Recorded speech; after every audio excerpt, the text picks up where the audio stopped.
Hello friends, welcome to my channel. I am Noelle and this week we are going to make a Victorian day bodice. Many of you may remember that I made this little number which I wore to a ball in Chicago, and she's beautiful, but she needs a day bodice so that I can wear her to places that are not balls, because I do not attend balls very often. This is a very common thing to do in the Victorian era, is to have like a skirt and an overskirt, like a whole set of clothes that comes in one package, a little micro wardrobe, if you will, for each outfit. So you usually get a day bodice, you get an evening bodice, you may get a dinner bodice. Who knows? You could go crazy. Anyway, I would really like to have a day bodice for this dress. And I thought to myself, what pattern do I want to use? And the one I keep coming back to is the one I used for Watson. I think that one would be perfect. And I've already made adjustments to this pattern, which is fantastic because I know it fits. I know how to make it. Well, I made it a few years ago. Let's say 4 years ago. So do I know how to make it? No. There's one small hitch to this. I don't have any fabric. So I used all my black fabric making black things for my trip, which stinks because this needs to be kind of a red and black bodice, which is a bummer. I also thought I had some more of the fabric that goes with the skirts. I thought I did, but I can't find it. I don't know where it is. So how are we going to solve this problem? I don't have any fabric. So I went through all my scraps and I found scraps of both. Is this enough to make a bodice out of? Absolutely not. Maybe this might be enough to do what I need to do with the black. So that's one thing. I also called up my friend Lynn and asked her about it, and I think this may be the same fabric. Like, I may have cut this off for her several years ago and she just still has it. So anyway, I got about a yard and a half or so, maybe 3/4 of black silk here. So this should cover the black part. This is the problem. And then I remembered that I made a skirt with this same fabric many years ago that I hated. Here we have a pile of this skirt. It is lined in tarlatan. I tried it on again just to make sure I did in fact not like it, and I do in fact not like it, but this is like 4 yards of usable fabric here, so this is absolutely something we can tear apart and use again. Joy! We do have fabric. Okay, great. So this is what we're gonna do. I also remember that I had a pile of velvets and velveteens. I thought I was going to use this black velvet that I had that was really pretty. However, it doesn't have like, it's just a weird shape and a weird piece. It's not enough to do like, I kind of want to do the collar area, maybe the cuffs out of the velvet. No. But I did find cotton velveteen in my stash. Here's a bunch of velveteen, which is perfectly nice. It's a luscious black. It's absolutely beautiful. It should be pretty easy to work with. So I think I'm going to use this for the collar and for the cuffs. All right, so let's go look at the board and see what we need to do. Okay, I have made a new current projects list, but importantly for today, we have a new task list. I read through the instructions and I wrote down what I think are all like the major steps here for myself. So the ones that we're going to concentrate on right now are the cutting of the fabric, the lining, and the interlining. And then maybe doing the flatlining part.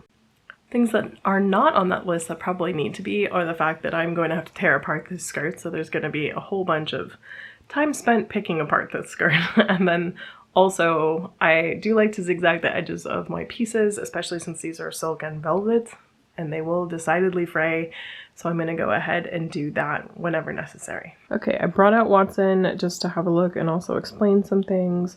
So all of this is going to be the red spotty fabric.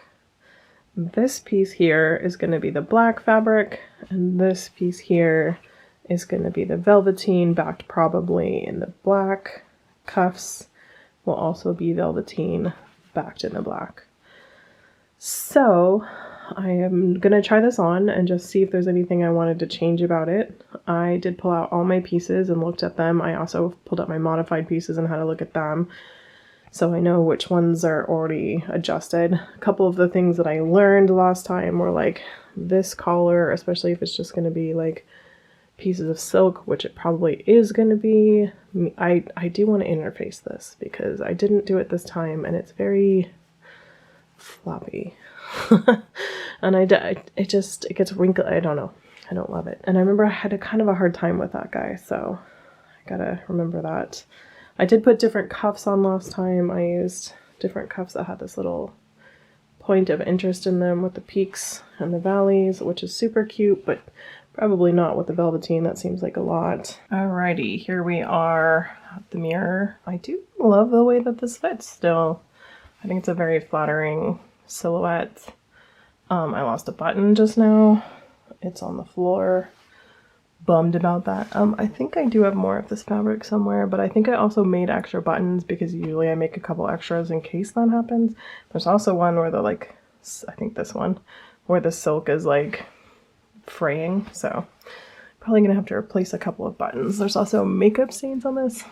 This is the collar problem that I just really don't like. I want it to sit down like this, but one of them keeps popping up, or I want both of them to just sit up.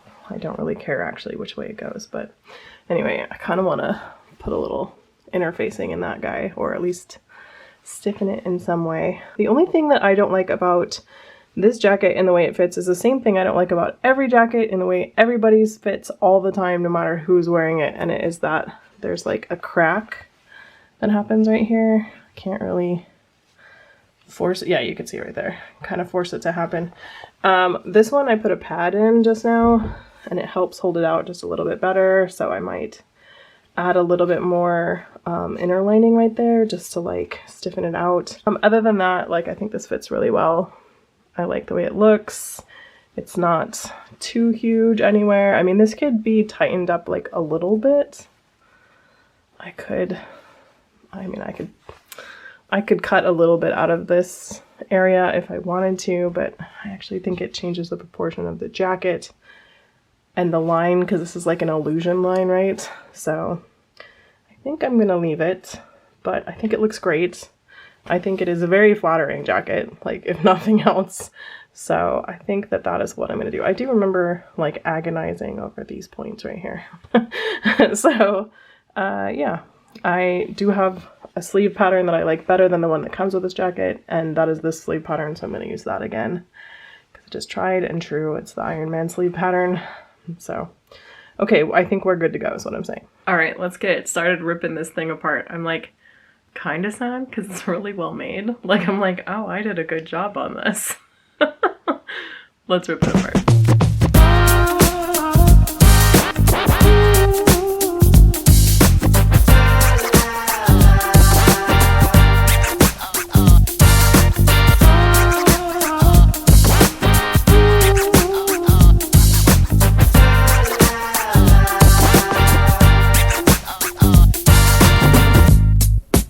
Okay, we have there's two pieces to this, honestly. Like, there's a front and there's three, because there's the front, there's the back, then there's the belt. Okay, there's four, because there's a pocket, but whatever. I am sure you're like, how will we find the grain line? Okay, so the first way we know is because I know from looking at the pattern that this was cut on the fold. So the fold should be a grain line. We should have an easy grain line right here. By matching up all the edges, folding it in half, it does follow one of the diamond patterns all the way down, so that's a good indication. But there's another one. Here's an extra piece I had that has the selvage still on it. And you can see that the selvage runs the long way of the diamond pattern. And so these would be warp threads, and these would be weft threads. So I can tell if I look at this, that the long way of the diamonds runs this way. So essentially, it's like, you know, this direction the fabric would have been. Okay, so cool. We know that this is actually like almost a full width of the fabric. These are warp threads, these are weft threads, and that we can follow this diamond pattern right here and kind of use that as a grain line in and of itself. Very cool.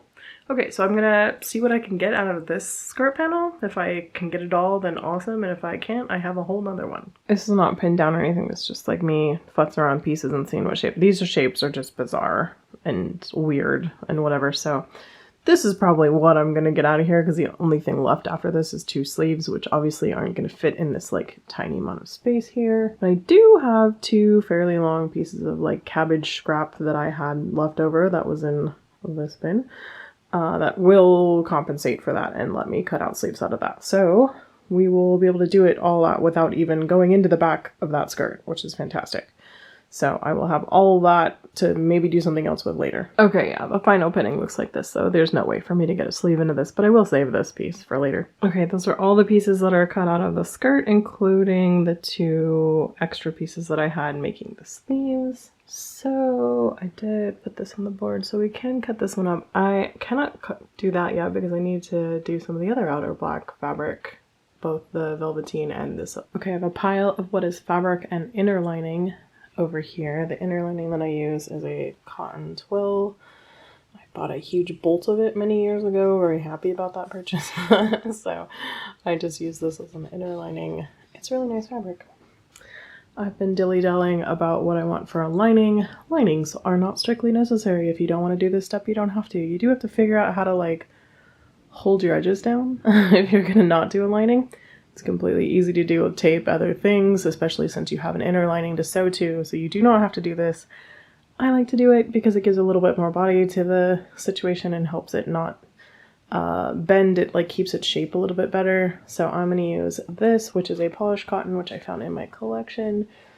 It is not as polished as the rest of my polished cottons, but whatever. It seems to match the vibe a little bit, so I'm going to use this guy. I'm going to go ahead and cut out this lining now, and then we can do some fabric prep and do some interlining projects, and then we will be ready for construction. Okay, we did this, and we did this, and now we're gonna flatline. Okay, so it's time to flatline, and I'm gonna do something I've never done before with a bustle dress, and I'm gonna use basting adhesive. I did this once with twice with my 2 pairs of stays that I made, but I used just spray adhesive, and everyone was like, use basting adhesive, blah, blah, blah. I'm like, I'm pretty sure they're the same thing, and after having like squirted them just now, I'm like, yeah, these are pretty much the same. This might be more dissolvable in water, but I'm not gonna wash this thing anyway, so for all intents and purposes, they are the same to me.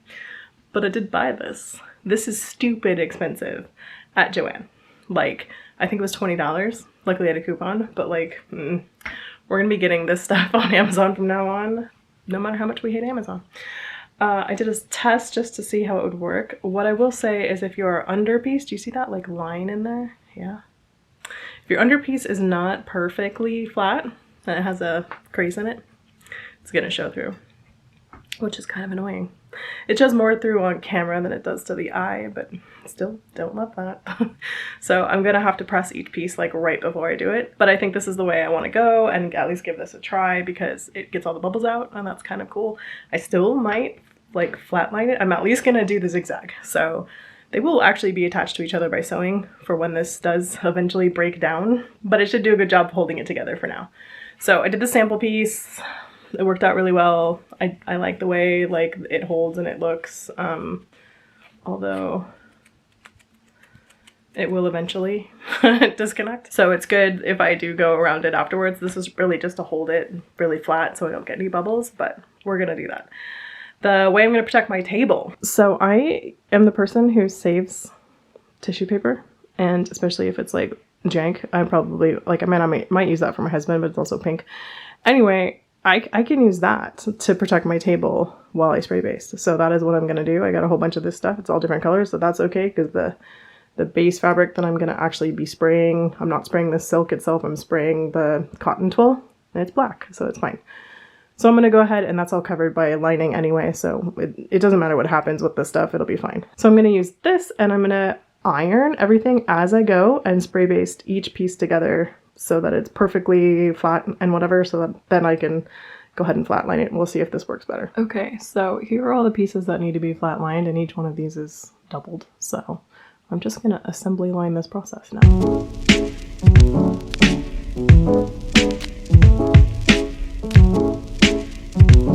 Okay, this does seem to like provide a fairly good flatter surface than normal, and it's definitely ironable like this. So I have on this one gone ahead and actually flatlined it and then also zigzag edges, which I will do to all these pieces. And then there's a whole bunch of pieces that don't get flatlined. I will also go around and zigzag those so that everything is nice and clean. And before I did this, I actually spent a few minutes, cleaned my entire machine, oiled it, put a new needle in because it's been a hot minute. I'm using a Microtex needle, which is awesome. It doesn't catch on the silk, which is really great.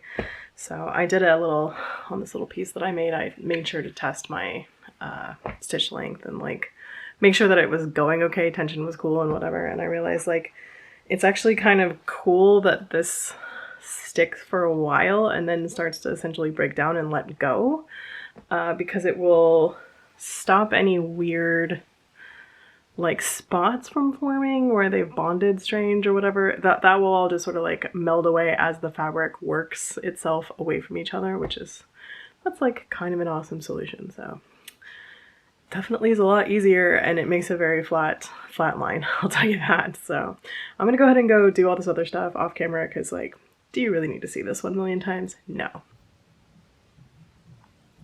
Okay, so I've zigzagged, we have flatlined, and now we're gonna sew the body pieces together. Actually, the first thing I'm gonna do is do darts and then sew body pieces together. This jacket's gonna pop together pretty fast.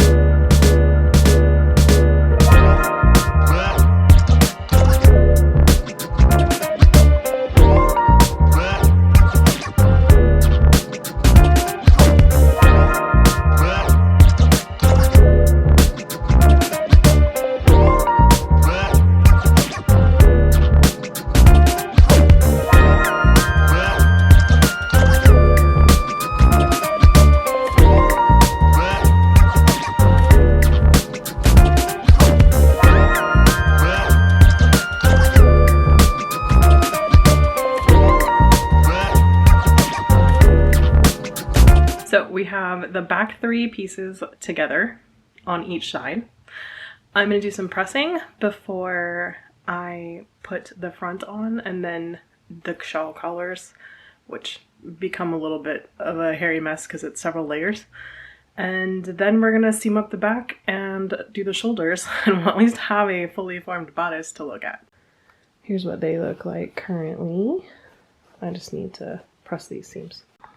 Okay, this pile signifies that we have the fronts on it, and now I must make the shawl collar. So I'm using this cotton velvet on the front and the silk as the back piece. So I'm going to go ahead and put right sides together and then sew along the outside edge, and then you can baste them to this guy to hold them in place while you put the vest on, because they all kind of attach at the same point. Okay, I have made the shawl collar. It is indeed a velvet with a silk backing, and it's gonna go, this is the front of the front bodice piece. It's gonna get basted right here. I'm just gonna machine baste this onto here. There'll be some creative pinning both sides, and then there's a vest section to the front of this that will go on the front. For those of you who might be confused by this, here's what Watson looks like. So this is the shawl collar, this is the bodice front piece, and this is the vest piece. Okay, this should make a lot more sense now. You can see the collar, velvet, silk, silk. One thing I did want to mention, if you ever make this pattern, is that this doesn't go all the way to the top, and it's not supposed to. That's okay. This is actually seam allowance that is forward, and it makes it kind of match up, but this all goes into the collar, so it'll be fine if you do make this. But it makes you a little, you know, smoking jacket looking thing. I think it's super cute, and I like that I chose velvet. It looks cute. Okay, I have brought Brunhilde in, and she's now modeling this lady. So this is the shawl collar as I described in the front. So she is all put together. There are so many more steps. So many more steps. Just so many. But we have gotten the jacket sewn together, so I'm very excited because this has taken me forever to get to this point because long COVID sucks. So let's mark it off the board because we got the body pieces together. And now we create and attach the collar. Okay, collar and lining piece are together, sewn. I just need to flip them inside out, clip all the edges, and iron this out. Okay, we have a collar on, as you can see, which is exciting, moving right along. Means we can get a little serotonin burst here. Yeah. So I have a choice between cutting the boning and dealing with boning, or doing lining stuff, or making sleeves. Like, I can do any of these things in any order at this point. So I'm gonna go read through the instructions and see which one I want to do next. Alrighty, I cannot sew the lining in, but I can sew all the pieces together and make the lining. One of the things I need to do is on these bottom points of both the side back and the back piece, you can see the lining right there. I need to put on a silk lining because this is part of the pleats in the back and it will in fact be visible at times. And so rather than having the lining show, you want to show the contrasting silk lining. So these pieces are provided and all you do is you take them and you lay them over the regular piece here.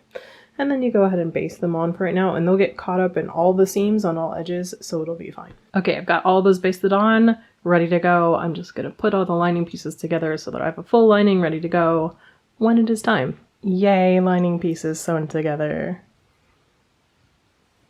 Okay, so the next thing we're gonna do is figure out what boning we need. First things first is these curved seams here and here, they get spiral boning and the rest of them can get straight boning. And I haven't figured out if I'm going to do flat steel or synthetic whalebone. Flat steel would be better, like more period appropriate, but I do like the synthetic whalebone. All right, so these two darts will get it, and then these two side seams will also get it. I have never been asked to put one in the center back, and I don't see an instruction for the center back for this one, so I usually skip this one. I've seen it in historical ones, like ones that I've studied have them sometimes, and sometimes they don't, so I don't know if that matters that much. I'm probably not going to put one in there. Okay, I did have the flat steel that I needed, so I'm just going to use these so I don't have to cut any boning, which is really great. These are 12s, these are 10.5s, these are 9.5s, these are 11.5s, and these are 12s. In case you wanted to know. So they tell you to use the lining, but I did not have enough pieces that were big enough for the lining. So just like go through your scrap bin and use whatever you've got. I happen to have some of this laying around, so I'm going to use this for these two. No one will see this, so it's fine.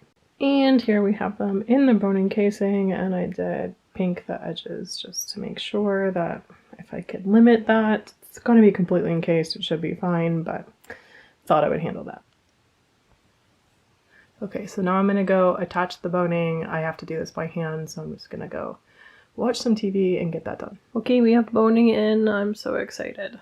And with that, I think I'm gonna cut this vlog off here and make this a two-parter because this has taken me months to do so far and it's honestly gonna probably be another couple weeks and I would rather have you guys get a vlog than have to wait and have one that's a complete project. And many of you have said that you just want to see what I'm working on and that it does not need to be complete and you guys just want to hang out. So I'm gonna take you at your word on that and I'm gonna cut this off. The things that I have to do left are sew the lining in, make the sleeves, attach the sleeves, buttonholes, add the button, make the buttons, attach the buttons. Ooh, I kind of forgot about making buttons.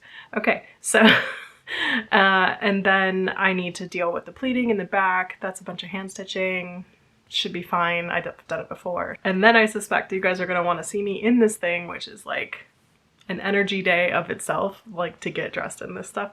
So I think that would add several weeks to the making of this video, which I think you'd rather get a video. So that's what's gonna happen. For those of you who are just here to watch me sew and that's it, you guys can check out now if you want. Otherwise, I'm gonna tell you some of my business and tell you where I've been for the last several months and why I haven't posted a video and the saga. Although I'm gonna make it super brief. So if you were here and you're gonna check out, see you later. Thanks for watching. Give me a thumbs up if you like this video. So for the rest of you, I'm gonna tell you a little bit about my business. So I had the job that I told you about in January when I did my update. I had that job for about 2 months. All I did was go to work and come home and sleep. Like literally, I would go home, I wouldn't even pet my cats, I would go straight into my bed. Chris would bring me food, I would eat in the bed, and then I would go to sleep. That's what it's like with long COVID and having to work. And there was not a lot to do there. I'm not going to go into a whole lot of detail about why I left that job. I am no longer at that job, which is a relief. It's good. It's a great thing. I am happy that I'm not there anymore. It was not the culture for me. It wasn't a good environment. It was toxic and I wasn't living. I was just existing to make money. So we've handled the situation. We've gotten some health insurance now. I also got norovirus. Let me tell you, getting norovirus on top of long COVID makes your recovery just awful. So not good.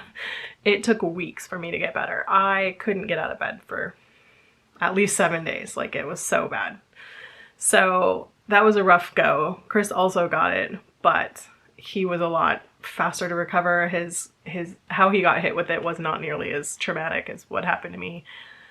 So that is where I've been. I had a bunch of time not existing while I did that job. I was like, I can totally come home and sew after. No. Even after getting used to it for 2 months, I was still like every day, just straight in bed. It was fairly awful. And weekends were not even an option. Like there was no doing anything. I was just recovering at all times, which is kind of a horrible way to go through life. So not my ideal situation. I have to find something different. I have to find something better. Is money a problem still? Yeah, it is. But that's not the place for me. And then I started sewing, and I was very excited that I actually got my sojo back a little bit and got this started up again, because it was a long, hard trip between when I started this and when I got back to it. So I was excited to get going. I will not take 4 months to get the next vlog out. I swear to you that I'm going to, in fact, stop filming this video and start the next one and start sewing right away. In fact, today.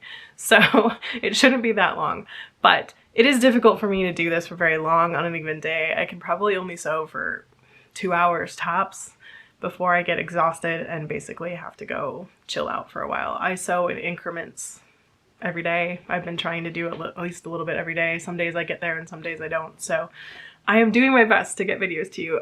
Thank you everyone who has checked in on me. So many of you guys have sent me messages saying, I hope you're okay. We miss your channel. We miss seeing your face, blah, blah, blah. So thank you so much. I miss being here. I really do, which is part of the reason I'm like, I'm just going to give them this vlog. They can see what's happening right now. You can also like see my face and know that I'm not like deceased.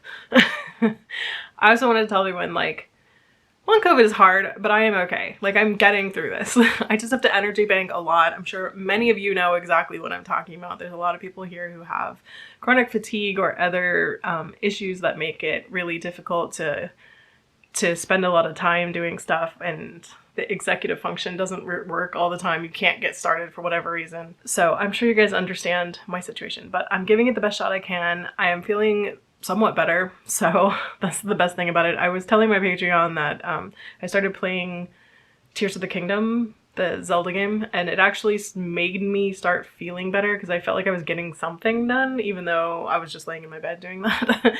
So that was fun, and it gave me a little serotonin burst of getting things done. And then I was like, maybe I could get out of bed and like go sew for a little while, and you know, maybe I got a half an hour in, but that's a half an hour I didn't have before. So I am trying every day to do at least something. Some days are better than not. So anyway, that is what has been happening. I'm gonna keep trying.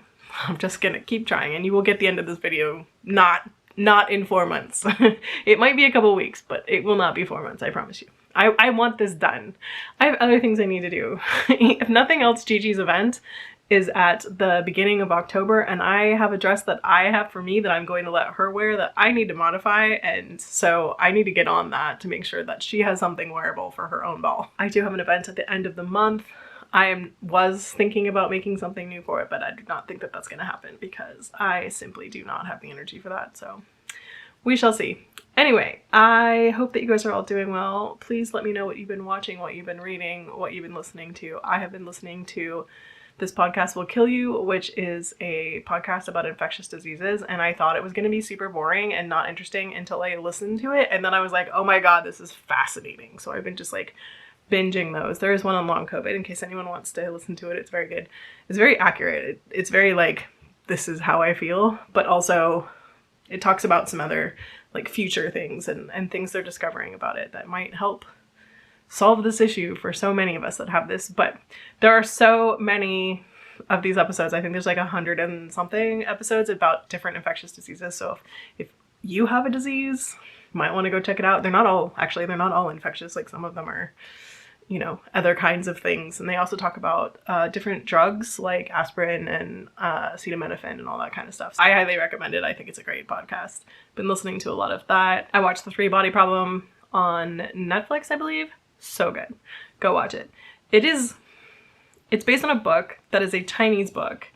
There are definitely stuff that happens in China in this story, but they did kind of whitewash it a little bit, just like as a disclaimer, in that they moved it to London and there's like more white people in it than there were previously, but there's still a whole bunch of stuff that goes down in China and stuff having to do with what happens in the book in China. So I definitely recommend it. It was a good season. I hope they're gonna make the next one, because the season, by the way, does not end. It's a Chinese book. It does not end in an American way. So it's not gonna be like wholly satisfying to you. So I hope they do another season. It's not like a cliffhanger, but it's like an oh. Okay. So yeah, anyway, those are the things I've been watching and listening to. What have you guys been watching and listening to? How are your lives? Please go in the comments and tell me how you've been. Tell me what you're working on. Tell me all about your spring. What have your projects been? Do you have plans for the summer? What is happening this summer for you guys? Do I have plans for the summer? I would like to survive this summer. That is my plan. I'm taking it as it comes. There is hopefully a trip in my summer, going somewhere fun, which I will tell you about if it happens. So that is the only thing I can plan for right now. We'll see how that goes. Okay, I will catch you guys later. Thank you all for being here. Thank you for watching. If you like this video, give it a thumbs up. If you want me to keep going, give it a thumbs up. Leave comments down below. Subscribe if you haven't. Ring the bell if you haven't, and I will see you next time with another video. Hopefully with the rest of this jacket. Okay, bye guys.